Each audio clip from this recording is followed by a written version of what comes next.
জি, আমি মোহাম্মদ রফিকুল ইসলাম, তেজগাঁও কলেজের একজন প্রভাষক। তোমাদের সামনে পাশকুড়ি অ্যান্টিবায়োটিকের যে ইতিহাসটি আছে সেই ইতিহাস নিয়ে আসছি।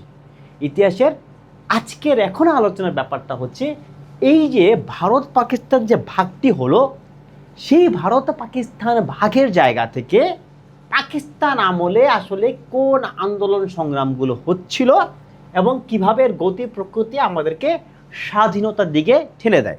1947 সালে ভারত পাকিস্তান নামে দুটি রাষ্ট্রের জন্ম হয়। বেসিক্যালি আসলে তখন হয়তো হায়দ্রাবাদ একটা স্বাধীন রাষ্ট্র ছিল, সিকিমও স্বাধীন রাষ্ট্র ছিল, ওই আলোচনা না যাই। তো এই যে ভারত পাকিস্তান বৃহত্তম দুইটি রাষ্ট্র হিন্দু মুসলমান এই আইডেন্টিটির জায়গা থেকে তৈরি হয়, সেই জায়গা থেকে 47 থেকে 71 এই সময়টা ছিল এই যে তৎকালীন পূর্ব পাকিস্তান বা এই তৎকালীন পূর্ব বাংলা এই যে অঞ্চলের আস্তে আস্তে হচ্ছে স্বাধীনতার দিকে এগিয়ে যাওয়া। 1947 সালে যে ভাগটা হয়, ভাগটা সে কিছু পরে সংখ্যাগরিষ্ঠ, মানে কোথায় মুসলমান বেশি সেখানে পাকিস্তান, যেখানে হিন্দু বেশি সেখানে হচ্ছে ভারত। এখন ঝামেলাটা হচ্ছে এই যে বাংলা পাকিস্তানটা হলো, পাকিস্তানটা হওয়ার পরে যে প্রশ্নটা হচ্ছে আমাদের সামনে চলে আসছে সেটা হচ্ছে এই পাকিস্তানের রাষ্ট্রভাষা কি হবে। পাকিস্তানে প্রায় 50% উপরে মানুষ ছিল এই অঞ্চল, কারণ আমরা জানি ঐতিহাসিক কাল থেকে বাংলায় প্রচুর যেহেতু কৃষিকাজ হতো, প্রচুর খাদ্য ছিল, জীবনযাপন সহজ ছিল এবং খাদ্যের প্রতুলতা ছিল। এই জায়গা থেকে এই অঞ্চলে মানুষের সংখ্যাও ছিল ঐতিহাসিকভাবে বেশি। স্বয়ং পাকিস্তানে যে মানুষ ছিল তার অর্ধেকেরও বেশি মানুষ ছিল কোথায়, এই বাংলায়, এবং সেই বাংলার মানুষের মুখের ভাষা ছিল বাংলা ভাষা। তার মানে সংখ্যাগরিষ্ঠের ভাষা যেহেতু বাংলা, তার মানে পাকিস্তান নামক স্টেটটি বা যে রাষ্ট্রটি আছে সেই রাষ্ট্রেরও কি, সেই রাষ্ট্রেরও রাষ্ট্রভাষা হওয়ার কথা ছিল বাংলা। কিন্তু পশ্চিম পাকিস্তান চিন্তা করলো যদি সংখ্যাগরিষ্ঠদের ভিত্তিতে আমরা বাংলাকে রাষ্ট্রভাষা হিসেবে মেনে নেই, তাহলে সম্পূর্ণ পাকিস্তানে বাংলা ভাষাভাষী অথবা তৎকালীন বাঙালিদের হতে একটা ভাষাগত আধিপত্য তৈরি হতে পারে। এই জায়গা থেকে তারা বাংলাটাকে উপেক্ষা করে তারা এখানে উর্দু, মানে তৎকালীন মুসলমানদের ভিতরে প্রচলিত একটা লিঙ্গুয়া ফ্র্যাঙ্কা উর্দুকে চাপিয়ে দিল হচ্ছে সম্পূর্ণ পাকিস্তানের রাষ্ট্রভাষা হিসেবে। এটি যখন চাপিয়ে দেওয়া হয়, কীভাবে চাপিয়ে দেওয়া হয়, 1948 সালে মানে স্বাধীনতা, মানে পাকিস্তান স্বাধীনতার ঠিক 1 বছরের মাথায় ঢাকা বিশ্ববিদ্যালয়ের সমাবর্তনে এসে জিন্না সাহেব একটা ঘোষণা করেন।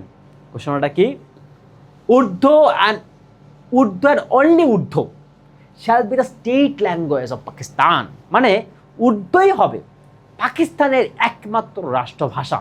কিন্তু বাঙালি ছাত্র, তৎকালীন ঢাকা বিশ্ববিদ্যালয়ের ছাত্ররা আছে, তারা এক বাক্যে সেই জিন্নার সামনে বলে ওঠে নো নো নো।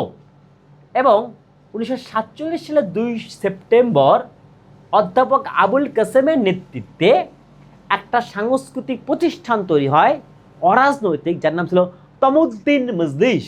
এই তমুদ্দিন মজলিস হচ্ছে ভাষা আন্দোলন, বাংলা ভাষার স্বীকৃতির জন্য প্রথম অ্যাজ এ অর্গানাইজেশন বা সংগঠন হিসেবে কাজ করে এই তমুদ্দিন মজলিস। এবং তমুদ্দিন মজলিস সে যে কাজটা, এখান থেকে একটা বিষয় পরিষ্কার, যদি বাংলাকে রাষ্ট্রভাষা হিসেবে রক্ষা না করা যায় তাহলে পরবর্তীতে পাকিস্তানে এই বাঙালি বা বাংলা ভাষাভাষী মুসলমানদের একটা জায়গা, মানে একটা প্রাধান্যের জায়গাটা ক্ষতিগ্রস্ত হয়, একটা সেকেন্ড ক্লাস সিটিজেন হিসাবে তারা তৈরি হতেও পারে, যা কিনা তৈরি হয়েও ছিল। পরবর্তীতে 1952 সালের 21শে ফেব্রুয়ারি, এর মাঝখানে হচ্ছে ধীরেন্দ্রনাথ দত্ত আরও অনেকে অনেকভাবে এটাকে প্রতিবাদ করে ঠেকানোর চেষ্টা করে, কিন্তু চূড়ান্ত রূপ লাভ করে কখন, যখন কিনা 1952 সালে 21শে ফেব্রুয়ারিতে ঢাকায় মানে একটা প্রাদেশিক যখন অধিবেশন চলছিল, তখন 144 ধারা, মানে কেউ মিছিল করতে পারবে না, এই ধারাটা যখন জারি করা হয়, তখন ছাত্ররা কি করে, ছাত্ররা হচ্ছে সেখানে হচ্ছে উপরে যে মিছিলটা করে ছাত্রদের উপরে গুলি চালানো হয় এবং সেই গুলিতে কারা মারা যায়, রফিক, সালাম, বরকত এবং জব্বার। এইখানে দেখো আমরা কিন্তু প্রায় নামগুলো জানি, যে ভাষায় যে সামনে কয়েকদিন আগে তো 21শে ফেব্রুয়ারি গেল, আমরা কিন্তু প্রায় বিভিন্ন গানে, গল্পে, প্রবন্ধে রফিক, সালাম, জব্বর, বরকত এদের নাম কিন্তু আমরা জানি। এখন হচ্ছে এইটা যখন হয় তখন হচ্ছে এই অত্র অঞ্চলে বাংলা ভাষা কেন্দ্রিক যে জাতীয়তাবাদ, মানে বাংলা ভাষায় যারা কথা বলে, একে অপরের সাথে কমিউনিকেট করে, একে অপরের সাথে যোগাযোগ করে, এইটাই আমার জাতিগত ঐক্য বা জাতির জাতীয়তার ভিত্তি হিসাবে এই অঞ্চলের বাংলা ভাষাভাষী মুসলমানদেরকে মনস্তাত্ত্বিকভাবে একত্রিত করে। এবং এর মাধ্যমে বাঙালি জাতীয়তাবাদ হচ্ছে এই পাকিস্তানে একটা মনস্তাত্ত্বিক জায়গাতে একটা রূপ লাভ করে। এবং পরবর্তীতে তার ঠিক 2 দিন পরে 23শে ফেব্রুয়ারি হচ্ছে শহীদ মিনার করা হয় এই শহীদদের স্মরণ। আচ্ছা, এখানে একটু আমরা খেয়াল করি যে 1947 সালে পরবর্তীতে প্রথম গ্যাঞ্জামটা লাগে কি নিয়ে? প্রথম গ্যাঞ্জামটা লাগে হচ্ছে ভাষার প্রশ্নে। এবং এর পরবর্তীতে এই Urdu will be shall be only the state language, এটাই যে একমাত্র হবে, এই ঘোষণা কে দেয়? জিন্নাহ। এটা একটা এমসিকিউ। কত সালে? ঠিক 1 বছর পরে, 1948 সালে। এবং এরপরে আমরা আরেকটা এমসিকিউ, যে কবে চূড়ান্ত, মানে কত ধারা এবং কবে চূড়ান্ত রূপ লাভ করে, সেটা হচ্ছে 21শে ফেব্রুয়ারি 1952, যেটাকে এখন আমরা জাতীয় শহীদ দিবস হিসাবে পালন করে থাকি। আবার এটা কিন্তু বর্তমানে ইউনেস্কো আন্তর্জাতিক মাতৃভাষা দিবস হিসাবে কিন্তু সারা বিশ্বে পালন করে।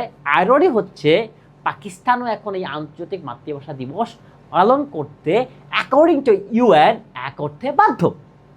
প্রশ্নটা হচ্ছে, এখন আমরা যাচ্ছি যে এইখানটাতে যুক্ত ফ্রন্ট হচ্ছে এই অঞ্চলে বিজয় লাভ করে। কারণ যুক্ত ফ্রন্ট বেসিক্যালি ভাষার রাজনীতিতে এক ধরনের ভাষা আন্দোলন চেতনায় এই যে যুক্ত ফ্রন্ট তৈরি হয়, সে কিন্তু 21 দফা দাবি দেয়। সে 21 দফা দাবিতে ছিল বাংলাকে রাষ্ট্রভাষা করা। এবং 1956 সালে বাংলাকে কিন্তু আমরা কখনোই একমাত্র রাষ্ট্রভাষা পাকিস্তানের করতে পারি নাই, কিন্তু 56 সালে এটা হচ্ছে একটা অন্যতম রাষ্ট্রভাষা হিসেবে স্বীকৃতি দেওয়া হয়। এইখানটাতে হচ্ছে আমাদের 2টা খুব গুরুত্বপূর্ণ এমসিকিউ আছে। সেটা হচ্ছে যুক্ত ফ্রন্ট কবে সরকার গঠন করে, সেটা 1954 সালে। তার দফা ছিল কয়টা? সেকেন্ড এমসিকিউ 21টা। এবং সাংবিধানিক স্বীকৃতি হিসাবে বাংলা একমাত্র নয়, অন্যতম রাষ্ট্রভাষা হিসাবে তার জায়গা করে নেয় কত সালে? 1956 সালে। এবং সবচেয়ে গুরুত্বপূর্ণ এমসিকিউ হচ্ছে এই যে বাংলার প্রশ্নে যে লড়াই বা বাংলার ভাষার প্রশ্নে যে আন্দোলন, সেটি হচ্ছে স্বাধীনতা আন্দোলনের দিকে, স্বাধীনতা সংগ্রামের দিকে অথবা মহান মুক্তিযুদ্ধের দিকে আমাদেরকে ধাবিত করে। এখন আমরা চলে যাচ্ছি কোথায়? এখন আমরা চলে যাচ্ছি সবচেয়ে গুরুত্বপূর্ণ একটা এমসিকিউ, যেটা পরীক্ষায় আসতে পারে। তার আগে বলে রাখি যে এই ভাষা আন্দোলন এবং এই প্রাথমিক যে পরিস্থিতি ছিল, এইখান থেকে এই কয়টি প্রশ্ন হচ্ছে অত্যন্ত গুরুত্বপূর্ণ। আবার আরেকটি প্রশ্ন বলছে, ধীরেন্দ্রনাথ দত্ত হচ্ছে প্রথম প্রাদেশিক সবাই হচ্ছে এই প্রস্তাবটি তোলেন। সো এই জায়গা থেকে এই প্রশ্নগুলোই আশা করি তোমাদের সামনের ভর্তি পরীক্ষায় তোমাদের কাজে লাগবে। এইবার আমি চলে যাই একটা গুরুত্বপূর্ণ এমসিকিউ দিয়ে। সেটা হচ্ছে পাকিস্তানের কোন সংবিধানের মাধ্যমে বাংলা ভাষাকে প্রথমবারের মতো, কোন সংবিধান? এটা হচ্ছে 1956 সালের সংবিধান। এইটা একটু মাথায় রাখবেন। একটু ক্রিটিক্যাল হয়ে গেছে, প্রশ্ন যদি কঠিন করা হয় তাহলে কিন্তু এই ধরনের ক্রিটিক্যাল প্রশ্ন চলে যায়। 1956 সালে যে সাংবিধানিক পরিষদটা হয়, সেখানে সেই স্বীকৃতিটা দেয়া হয়। এর মাধ্যমে আমরা ভাষা আন্দোলন এবং বাঙালি জাতীয়তাবাদের বীজ কীভাবে স্বাধীন পাকিস্তানে তৈরি হলো সে আলোচনা করলাম এবং দেখলাম কী কী প্রশ্ন আসতে পারে।